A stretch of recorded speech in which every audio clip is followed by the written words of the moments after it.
अभिषेक जी, आप लोगों के माध्यम से बारी बारी हमारे पार्टी के वरिष्ठतम नेता राष्ट्रीय अध्यक्ष हों, केंद्रीय संसदीय बोर्ड के अध्यक्ष हों, वरिष्ठ नेता मंत्री अशोक चौधरी जी हों, हमारी पार्टी के प्रवक्ता हों, हम सभी लोगों का बयान आप लोगों ने चलाया है। इस बात को कहने में हमें कोई गुरेज नहीं है कि शिक्षा मंत्री जी के बयान या उनके स्टैंड से हम लोग कतई इत्तेफाक नहीं रखते हैं। और आरजेडी के अंदर भी हम लोगों ने इस बात को लेकर विरोधाभास देखा है।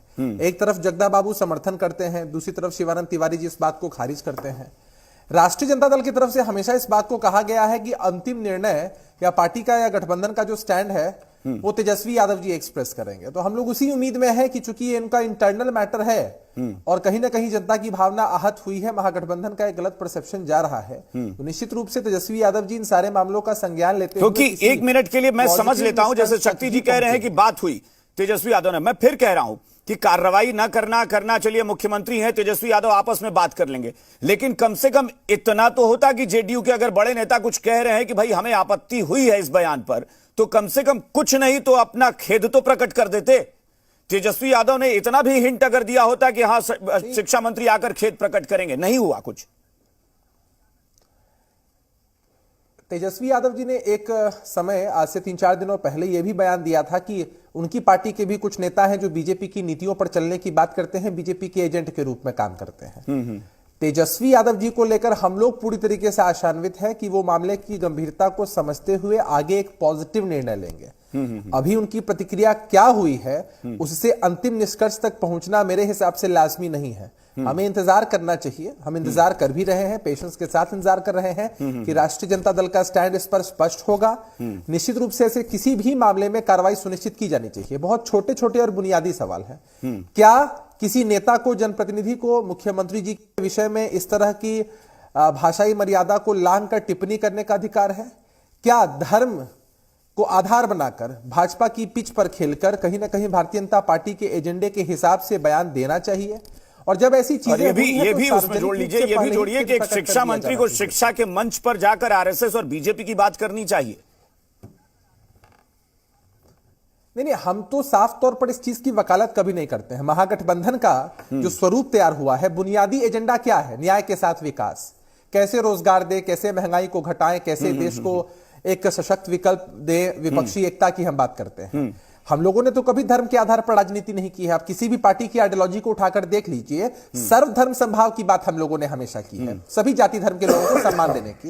लेकिन इन सब के बीच जब लाइन से अलग हटकर इस तरह के बयान, लेकिन अभिषेक झा एक बात और बताइए ना, मैं राजनीति तो करना, मैं पटेल साहब के पास चलूं उससे पहले छोटी टिप्पणी कि जब इतना क्लियर, मैं फिर कह रहा हूं कि अशोक चौधरी आज जी बिहार झारखंड से बातचीत कर रहे थे और उन्होंने कहा कि चाहे वो उपेंद्र कुशवाहा हो या ललन सिंह हो या मैं, हम लोगों ने क्लियर बोला है, ये भी नहीं है कि घुमा फिरा कर। तो इतना स्पष्ट बोलने के बाद आप लोगों को क्या उम्मीद नहीं थी कि तेजस्वी यादव लौटेंगे दिल्ली से तो कुछ बोलेंगे इस पर, ऐसा जो ठोस लगे?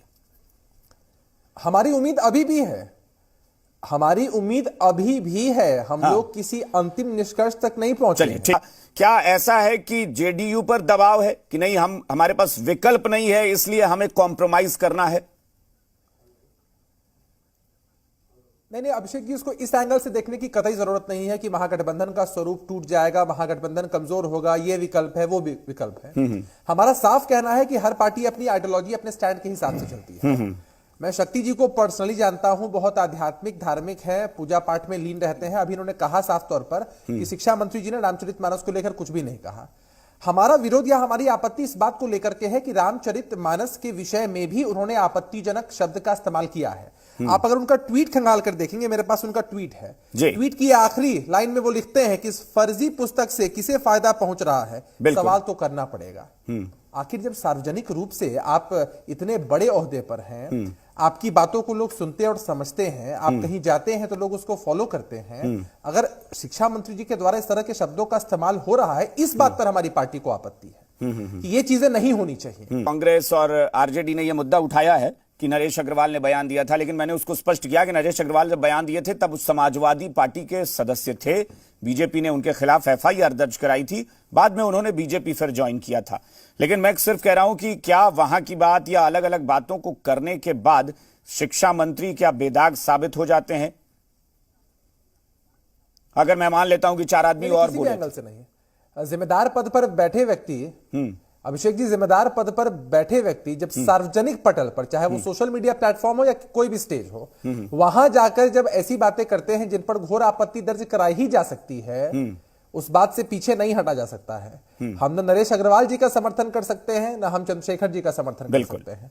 कोई भी व्यक्ति सार्वजनिक जगह पर जाकर अगर इस तरह की बातें करे, धार्मिक भावनाओं को ठेस पहुंचाने की कोशिश करे, तो ये उचित नहीं है। और ये सिर्फ रामचरितमानस को लेकर नहीं है, अगर किसी ने कुरान शरीफ के विषय में कहा होता, बाइबल के विषय में कहा होता, या किसी भी धर्म ग्रंथ के विषय में कहा होता, तो हमारी आपत्ति का मैग्नीट्यूड इतना ही होता। बिल्कुल।